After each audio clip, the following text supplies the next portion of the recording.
On March 11th, a new league year will officially begin. Players will be freed from the shackles of their previous organizations, allowed to discuss, negotiate, and sign new contracts with new NFL teams. Can this cause a shift in the power dynamics of the NFL? Yes. Will these players get overpaid? Oh, absolutely. But it's not just that. Franchise tags, players getting cut, players getting traded. Forget the scouting combine. This is where the offseason truly begins. And I'm going to be here right now to help you get through all of it. A little bit cheesy, but welcome. Welcome everybody to this video. We're going to be talking mostly about skill position players today. Quarterbacks, running backs, wide receivers, and tight ends. I could talk about other things as well, maybe some offensive linemen, some defensive players, but my specialty is knowing in the skill players because I'm a bit more of a fantasy football guy. That's where I know things a little bit best. If I do talk about offensive linemen or defensive players, it's because I might have something interesting to say, or there might be recent news at the time.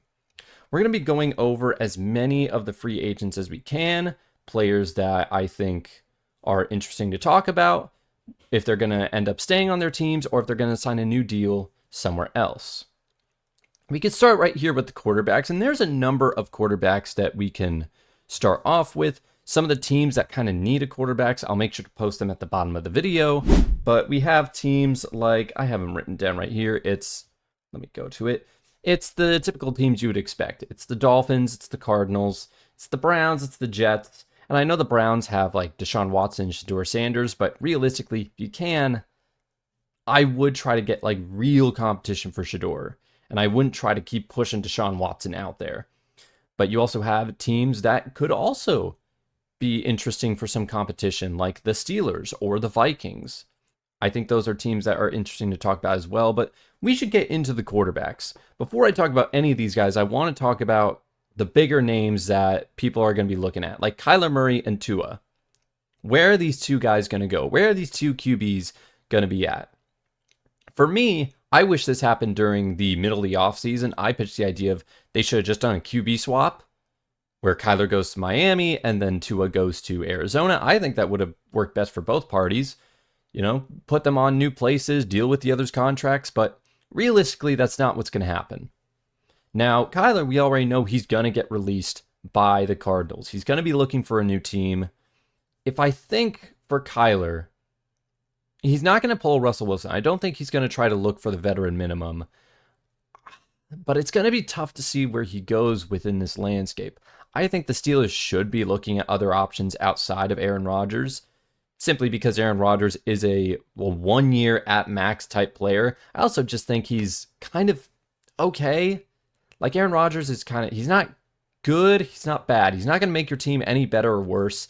I think it's just, if you're signing him up, it's again the Steelers just ending up with the same thing they already had, which is just a 9-8 record, which is not going to do anything for them. If you're going to do that, might as well just sign someone like a Kyler. If it doesn't work out, then it doesn't work out.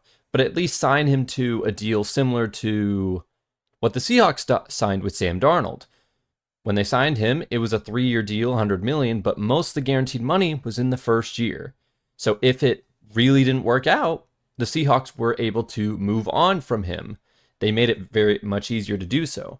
I think that's what teams should try to do with Kyler Murray. Sign him to a 2-year, 3-year deal where most of the guaranteed money's in the first year or two, and then it just makes it easy to cut him right after that. Especially with next year's quarterback class coming up. If I were to pick a team that he could go to, I would say the Jets. I think the Jets would probably go out and do that. He's essentially an improved version of Justin Fields, except he can actually throw the ball. If it doesn't work out, you just don't bring him back again. You already did it with Justin Fields. Why not do it with Kyler Murray again? Otherwise, who's your quarterback? Bryce Cook? We're not going to be stuck in that situation again. Now for Tua's a little more interesting because he hasn't officially been said to be released by the team. They want to see if they can try to trade him. I don't think that's really going to happen. I think what's most likely is he's going to end up getting released if he has to look for a new team. I think the Cardinals are not the worst bet in the world. I think the Steelers are not the worst bet. I think he's more likely to do the Russell Wilson option where he's getting paid all this money from the Dolphins, go onto a team and sign a minimum contract, sign a veteran minimum, and show to a team like, hey, I'm here to play, I'm here to start, and I'm here to earn my contract with you guys. Because he's got a lot to prove coming out of Miami and this last season. Not just from what he showed on the field, but even off the field when he was throwing players on the bus, and he just did not look happy there at all. He needs a fresh start, and I think he does deserve one. As far as any other QBs I should mention, Daniel Jones. Daniel Jones got placed the transition tag. And for anybody that doesn't know what that is, let me distinguish it. The franchise tag is essentially you can't go anywhere. The team owns you for that one season. They pay you upwards of top 10 at your position, I think. Sometimes if it's a non-exclusive, it could be top 5. And you would sign a deal by somewhere around mid-July.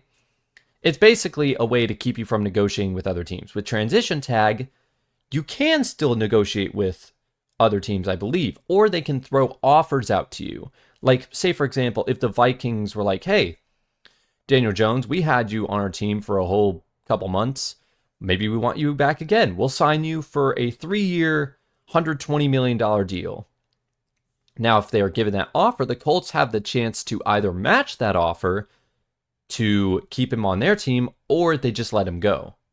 It's up to them if they decide if they want to match the offer. They let the market decide how much he's worth, and then they make the decision if they want to keep him on said offer or not. So I think the transition tag, very interesting, very fascinating. I think it's going to make him stay. It's the best for both parties. It's the best for Jones. It's the best thing for the Colts. The last thing you want if you're Shane Steichen is to try to go get another new quarterback when you're probably already on the hot seat. So for me, I think it's best if he just keeps it the way he is. Russell Wilson, I noticed Russell Wilson's on this list. I don't think he's going anywhere to be a starter. I don't think any team is going to try to sign Russell Wilson to be a starter. He had such a disastrous campaign on the Giants.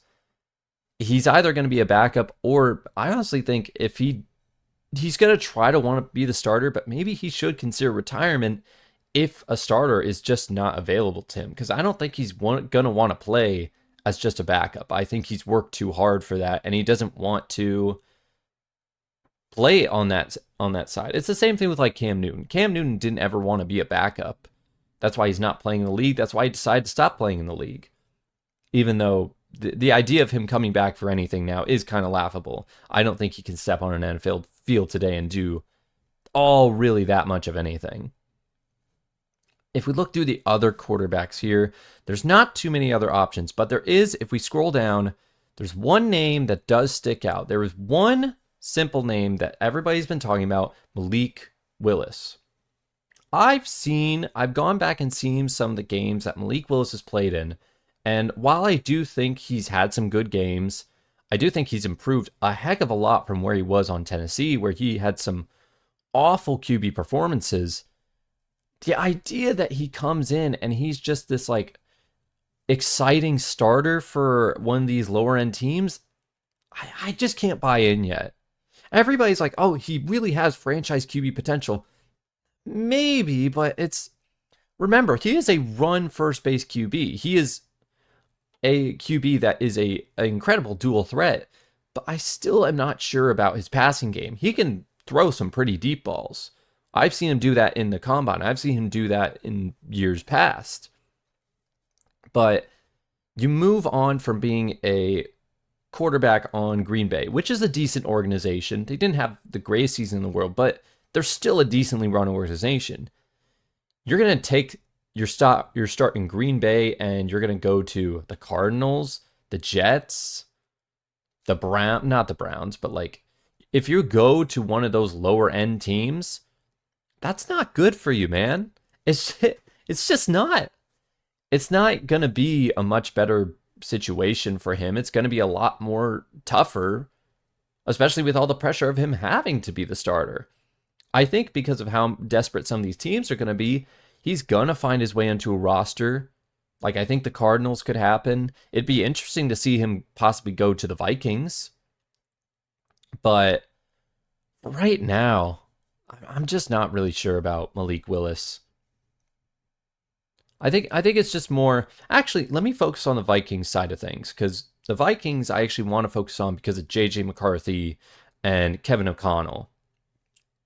With everything that happened last year, I think it would be a disservice to just say, "Oh yeah, JJ's the guy," and not give him any possible other QBs to compete against. I'm not sure to what extent the team is going to want to put in any other quarterbacks against him. I don't know if they're going to want to bring in a Kyler or a Tua or a big name, but maybe like a veteran, like a Jacoby Brissett type, someone that you know can run the offense to an acceptable degree. Someone where maybe he's not like fighting for his job week one, but is always going to be stoking the flame of if he's playing bad, you can put in this guy and he can run the offense far better. Because JJ McCarthy had a terrible first season. And I'm not just talking about the play of where he was inaccurate and missed open receivers. It was his health as well that was concerning. He's only played a handful of games in the last 2 years, missing his whole first campaign. And then this last season, he was out for most of his games. He suffered multiple injuries throughout the year. So there's a possibility of being injury prone as well with just this very long possible development process for a guy coming into his draft, seeing as he was going to have a high floor. That's what people expected, that he was going to have a high floor, but that's not what we saw. So could Malik Willis go back to the Vikings? I could see it. Back? Why is he going back? Could he go to the Vikings? I can see it. It's possible. I think he's going to get starter money. I think it's a bit of a fool's errand to just say, like, oh, he's going to come in and be a great starter. It'd be a great story, and I'd love to see it, but realistically, I can't see him as anything more than just a transitional QB at this time. I think we should focus on some of the other positions. How about on running back here as well? And for the running backs, it's very interesting. Let me actually change this to the market value. It makes it a little bit easier to see who's at the top of the list. Before I actually go over some of these guys, I'll go over some of the few names that aren't going to be on here, like Javonte Williams signed a new deal with the Cowboys, 3-year deal. That's great. It's the best move for both the teams, I think. Breece Hall, good luck, buddy. Oh, I feel so bad for Breece Hall. He just got franchise tagged by the Jets. No one wanted to see him back to the Jets, least of all Breece Hall.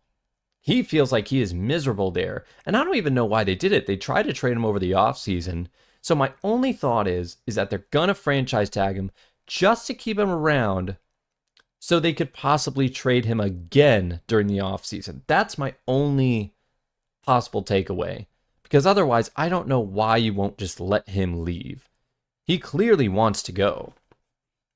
But then the last running back to talk about is one of the first big trades of the offseason, David Montgomery, leaving the Lions, going over to the Houston Texans in exchange for a 4th-round pick, 7th-round pick, and an offensive lineman named Juice Scruggs, which is the funniest part of the trade. And this is so fascinating because I think it changes a lot about both these teams. For one, the Lions, who have always used kind of a 1-2 punch, I could kind of see it changing and transitioning into more Jahmyr Gibbs having a stronger role this season rather than just a 50-50 split. And I think because of that, David Montgomery felt like his role was starting to not like fully diminish, but lose a little bit of its luster. And he probably also knew that the team might not pay him long term because of how many contracts they've already been throwing out to some of their star players. They still need to sign Jahmyr Gibbs and Sam Laporta in the future. So you have to prepare for that as well. So they probably thought, instead of sticking him around, possibly paying him on a new deal, let's trade him now, see what we can get, and then bring someone in to replace his more like downgraded role. I would be shocked if it wasn't somebody like a Tyler Algier to come in who was, sort of the change of pace rotation when Bijan Robinson got tired. It would be pretty fitting if he came in for the Lions and played when Gibbs wasn't on the field all the time, when Gibbs needs a break. I think he'd be a great fit there. There's other guys you can look at. I think Najee Harris is not going to be too expensive of a player going into this offseason. He could be seen as a nice 1-2 punch combo guy as well. I think for some of the teams that actually need sort of a 1-2 punch, you got guys like, the Lions. The Broncos could be interesting because the Broncos themselves, they almost came in and tried to take David Montgomery from the Texans. That's when they had to up their deal from a 5th round pick to a 4th, a 7th, and an offensive lineman. That's very interesting because I thought they were going to re-sign J.K. Dobbins to a new deal and just keep him in there. It seems like more or less it's going to be more that they were trying to see if they can get an upgrade. They couldn't. I still think J.K. Dobbins, who's on this list, he's like a little further down, I think. Yeah, right over here. I still think that's going to happen. I still think he's going to re-sign with the team. They probably just tried to test out their luck and see if they could sign David Montgomery in this trade, but they couldn't. And before I get off track, let me go back to that Montgomery trade and focus on the Texans here, who trade away another offensive lineman. They also trade away Titus Howard, a tackle, to the Cleveland Browns. Why? I simply do not get that move at all. Other than I try to use PFF to understand this offensive lineman a little bit better. He was, out of 89 tackles, he was 17th in pass protection and I believe 79th in run protection. So was great pass blocking, terrible run blocking. So maybe, and I'm trying to, obviously this screws over CJ Stroud massively that they keep downgrading the offensive line every year, but maybe they want to try to rebuild the offensive line in a different way. Knowing it's going to be bad for pass blocking, but they want to try to focus on more of a run-first offense, an offense more centered around the run to take pressure off of CJ Stroud, off of the Nico Collins and some of the up-and-coming wide receivers, like a Jaden Higgins or Jalen Noel. Maybe that was the thought process behind it. Because, I don't know, why else would you bring in David Montgomery? And you still have Joe Mixon, and you still have Woody Marks. As far as fantasy-wise for David Montgomery, I'm not 100% sure on how this is going to work. It could be far better because he's in a new situation separated from a super talented player, and he's having to compete with much lesser players to try to get like good positioning, but he's going to a bad offensive line right now. And if you're on a bad offensive line, it's going to be hard for him to get the big yards, but I guess that's probably what they want. That's why they wanted a big bruiser back, because he's going to get hit, and hopefully he can run through some guys, and he can take hits like a champ. So that's all the main running backs from that section. There's still a few more to check out here. We still haven't even gotten to the main ones to look out for. We got some guys like a Kenneth Gainwell or Rico Dowdle or a Brian Robinson. Before I tackle the main two, which is Kenneth Walker and Travis Etienne, I'll talk about those guys. I think they'll all become a part of like a 1-2 punch. I think maybe Brian Robinson has a chance to find a starter-esque position. There could be some teams, like who are some of the teams? Seahawks could definitely be one. If we don't sign Kenneth Walker, which I don't know if we will, Seahawks could be open to more of a bruiser back. I think Brian Robinson would be great as a guy on a cheaper deal. He's also a little bit younger than some of these running backs. He's 26, about to be 27. I think he can work well. Kenneth Gainwell's also a pretty underrated back. I don't know if he's going to be on the Steelers again or not. If not, I'm sure he could go back to the Eagles, or he could be a good depth piece on most different teams. I actually think the Packers could be a solid spot for him, because I think they might want to have a guy that they can bring in to give Josh Jacobs some rest here and there, because he's getting a little older, and you don't want to put all the focus on him because that could increase chances of injuries. As far as everything else, Rico Dowdle, it sucks to see where he is right now, because he was in such a massively...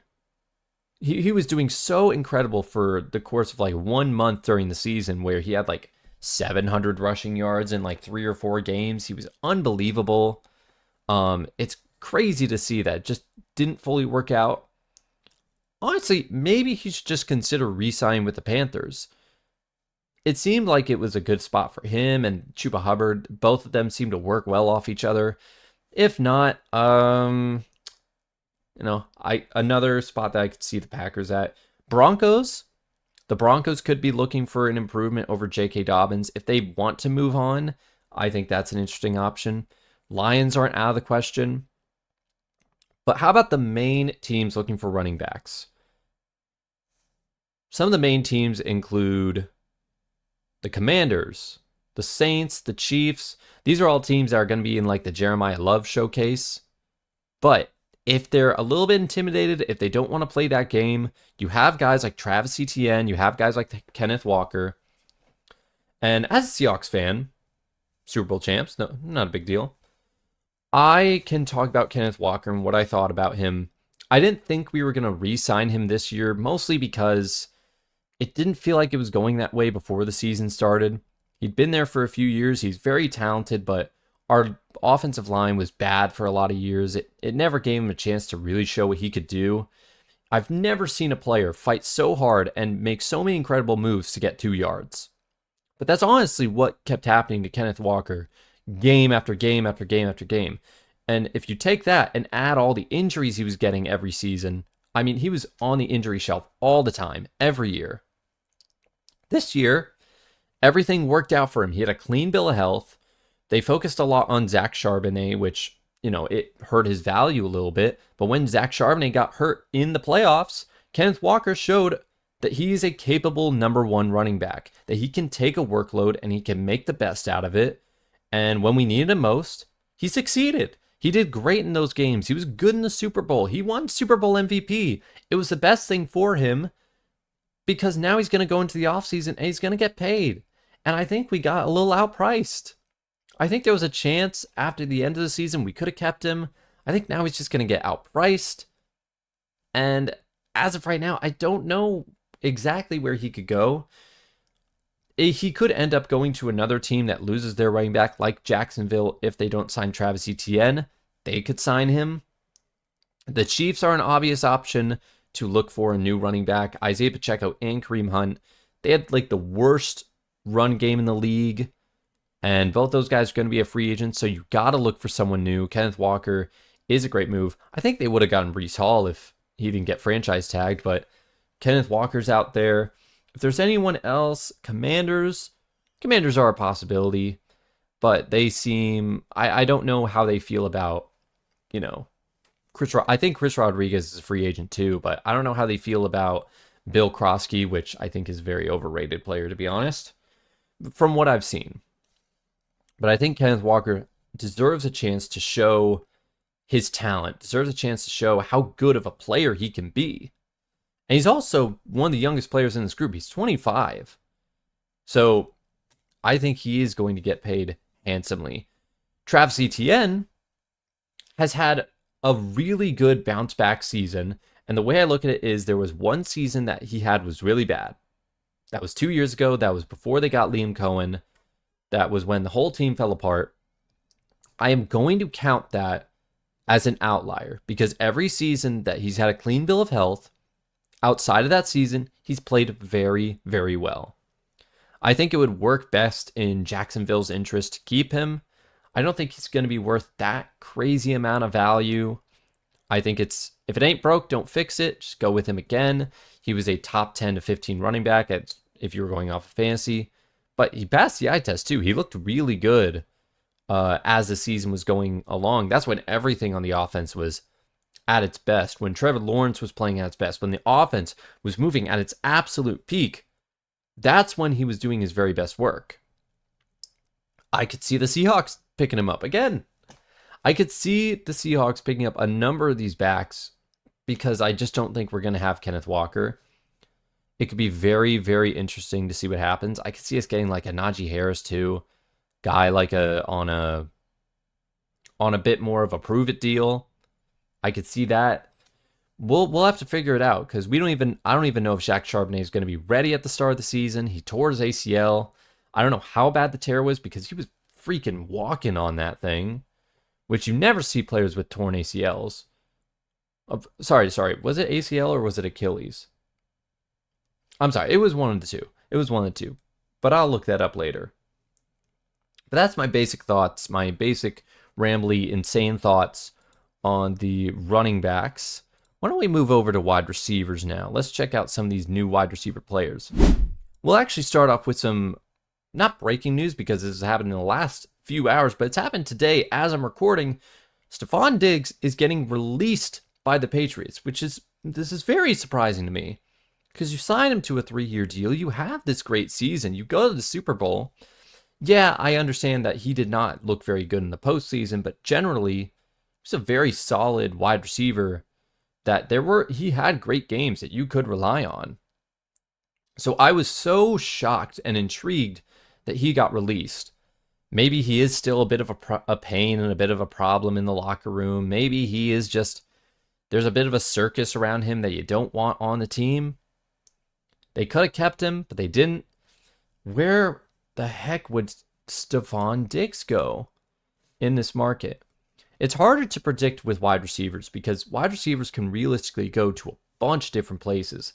Because you can never have too many wide receivers if you're an NFL team. If every NFL team wanted 3 wide receivers and there's 32 teams, that's 96 receivers. That's almost 100 players. There's so many possible options with these guys. So as far as that goes, Stefon, he might want to go to a similar place like the Patriots, a young team that might just need a veteran player.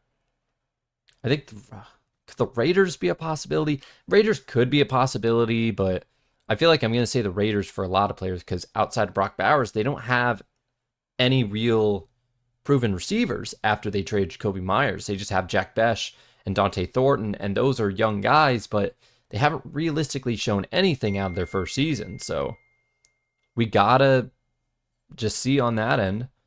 There's a lot of different teams here. I could look at Browns are a possibility. Feels like, actually, that's a very Browns thing to do. Yeah, I think he's going to go to the Browns. I think he could very well go to the Browns. How about that? We also got some of the teams. Steelers, no, the Steelers, they take head cases, but I don't know. I don't think they would pair him up with DK Metcalf. But let me focus outside of that. I want to focus on some real receivers. Jauan Jennings.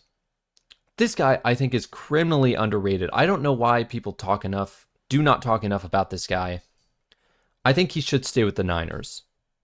I don't know if he will stay with the Niners, but he absolutely should stay with the Niners. He's been their top target for the last 2 years.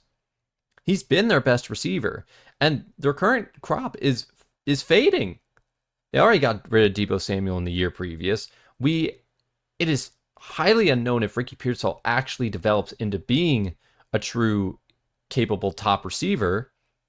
And George Kittle got a bad injury in his playoff game. He's probably going to be out for the first half of the year. We don't know if he's going to come back the same player. So are you really going to take the risk in taking out Jennings as well? You need bodies. You need talent.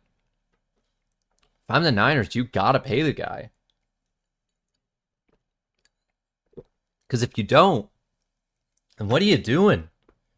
Really, what are you doing? You got to have some guys to throw Brock Purdy the ball. This man that you paid $55 to $60 million, he's got to be able to have players he can trust and throw the ball to. You can't put it all on McCaffrey every single year. But if you look outside of Jennings, you also got Alec Pierce. It's not a great group of receivers. There's a lot of receivers to go over, but Alec Pierce could be super interesting. Mostly the reason I think that is because he's not a number one. He's definitely not a player that's going to be like a number one receiver on a football team, but he's one of the best vertical deep threats in the NFL. He was used to perfection on his time last season with the Colts. That's the team that probably he was perfect for, but they're not going to go out of his way to re-sign him. He's going to get a big deal somewhere else, somewhere around $15 million, $20 million range, simply because that's how much receivers are going for nowadays. They're one of the highest paid positions in the league, not quarterback. I could see him as a Raiders pick. mostly because Clint Kubiak, being the former Seahawks offensive coordinator, I know he loves big, deep threats. I know he loves explosive plays. So I can absolutely see him being a possibility to go down to the Raiders. The Titans, they need some more explosive in their plays. They have a lot of cap space. You also have guys like Wan'Dale Robinson, who weirdly, like, very good year that no one talked about. But part of that was because no Malik Neighbors, and they didn't have much receivers outside of him, so it was kind of just like dump it off to him as many times as you could. But I always thought he was a player that just caught the ball a lot but didn't move forward with yards. I thought he just had no yards after catch. He was anti-yak, but it turns out he can get some good yak. He's yakking. With him, I don't really know where he goes. He's not going to get signed back to the Giants. He's going to be too much money. He's not even their starting receiver. He's another guy that I could just see in that same vein of Raiders, Browns, maybe Jets. Maybe Jets overpay on a new receiver to pair up with Garrett Wilson if they're not going out of their way to get one in the draft this year.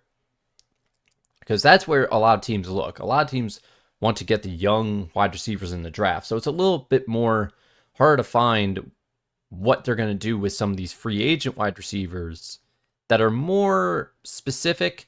There's not a lot of these guys are just like you put them out there and they're just going to dominate. Deebo Samuel, I think, had a much better season than people anticipated. I think he should sign with another team, although I do think he should sign on a bit of a cheaper deal. He's 30 years old now. He's not going to be as much of a gadget player as he used to be. It's diminishing returns, but I do think the Commanders should look to go younger because they just have an old group of players. Just an old team. Tyreek Hill, you don't even know if he's going to play for a decent chunk of the season, if he's going to come back in most of the season at all. I don't think he's going to be signed to a team right away. I think it's going to be months down the line because I think the injury is going to significantly slow down conversations. There's a chance he might not want to play at all, too. We don't know if he's even going to play.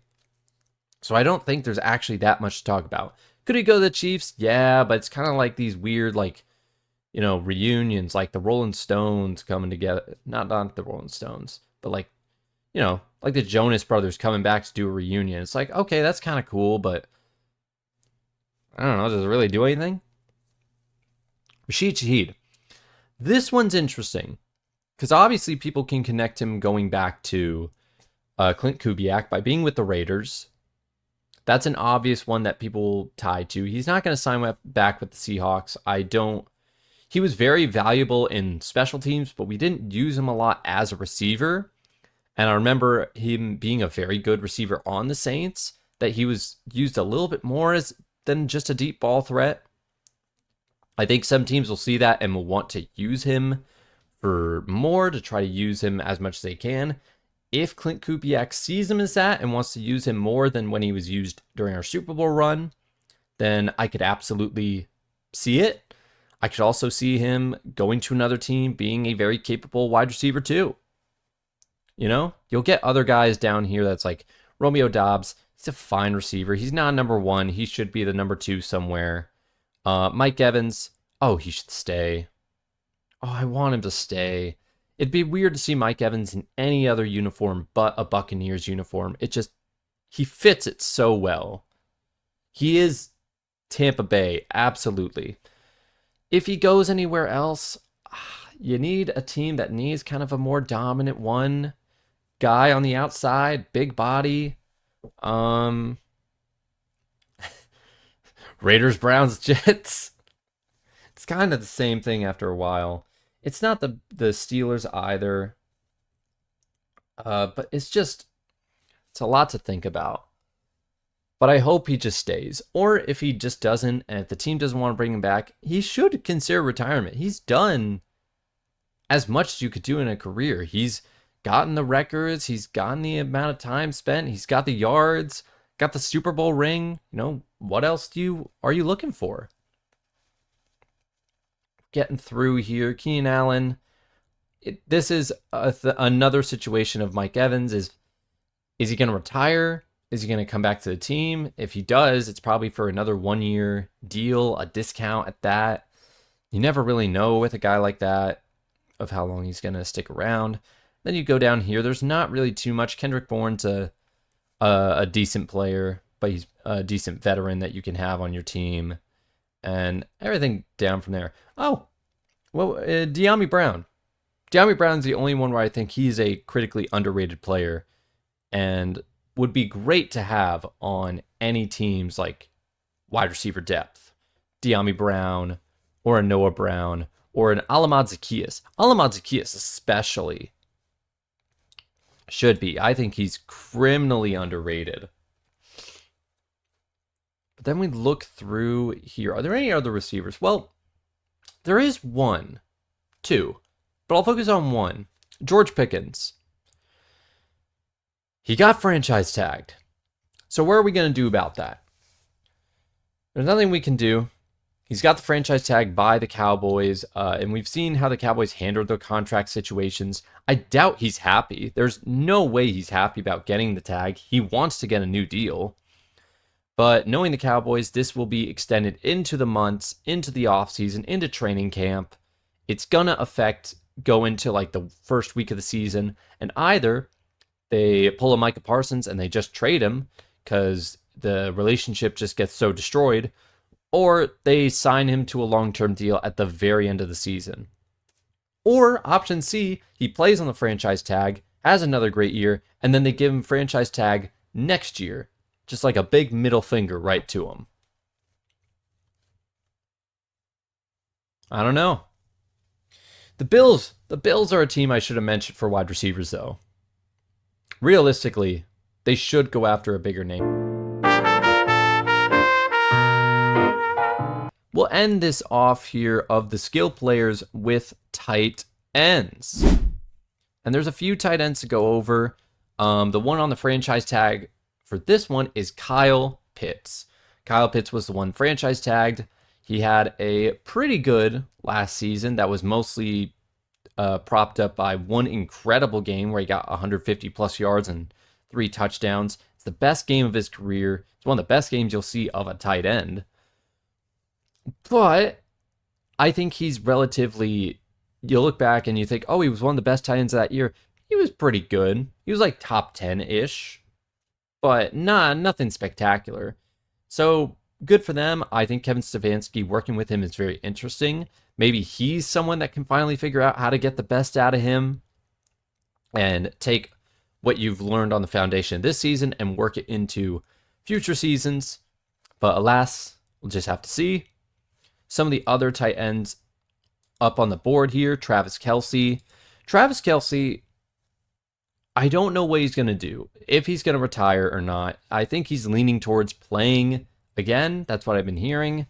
If he is leaning towards playing again, I'm sorry. That's just, I do think the Chiefs should still bring in another tight end to compete with him.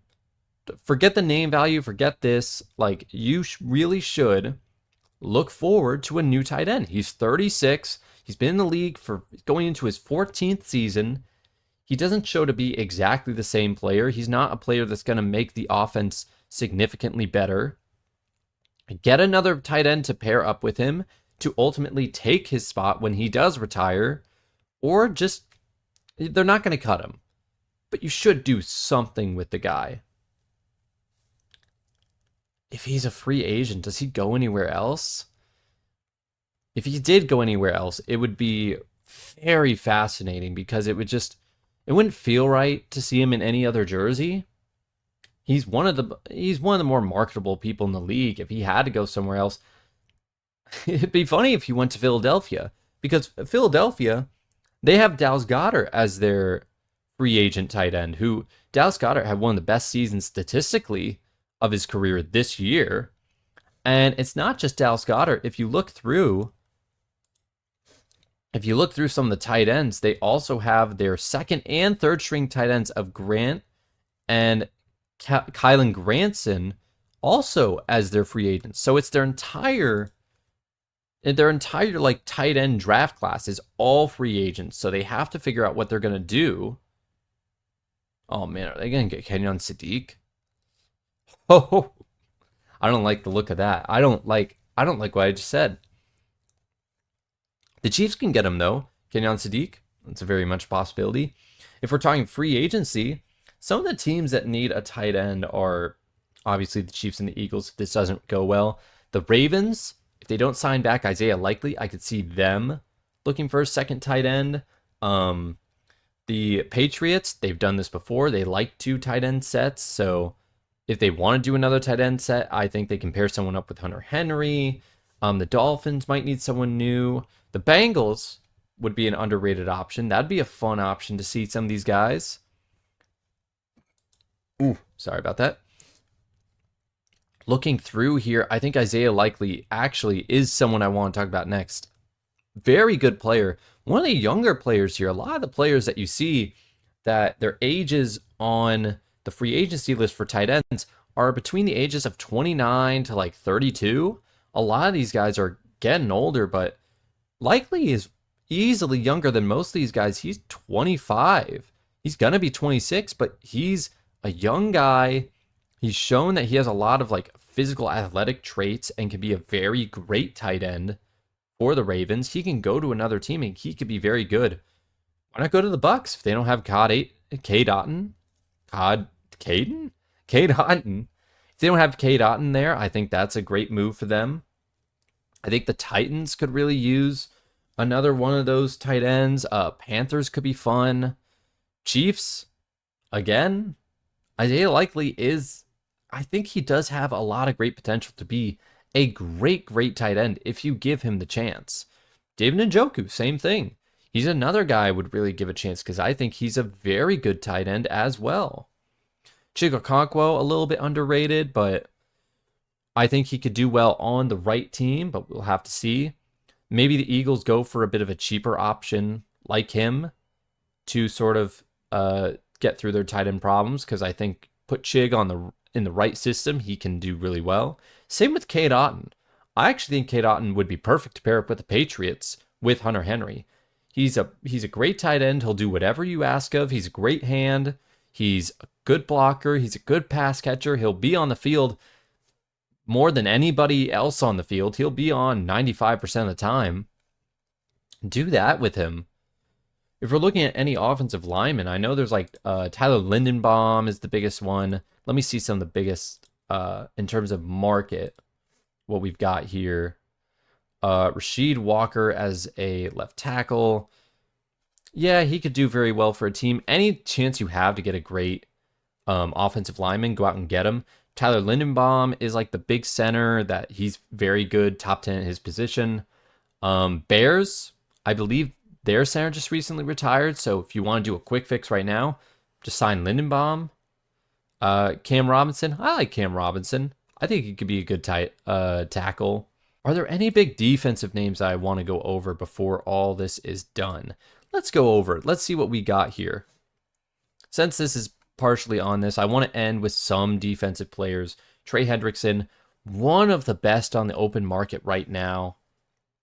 He did not get franchise tagged, which means he's going to be an official free agent. He'll be great for whoever he goes to. Maybe the Raiders. If anybody's planning, to give them an offer they can't refuse and they trade off Max Crosby, go out and get a Trey Hendrickson. That way you'll still get an impact player at that position. Khalil Mack, even though he's 35, even though he's getting older, he still provides value. We have some Seahawks players. Kobe Bryant is a very good safety. He could do well for a team. Boye Mafe. The stats aren't everything. I know his stats don't jump off the page, but trust me, this guy is a beast. Again, some of these guys we might be able to pay, but I feel like a lot of them are going to be past our pay grade because we need to focus on signing our star players in the future, like JSN, like Devin Witherspoon, like re-signing Leonard Williams. There's a lot of players we got to sign, so I don't know if we can get a lot of these guys. But as far as defense, that might be about it. I think that's probably as much as I want to talk about in this episode. Thank you so much for everyone that got the chance to watch.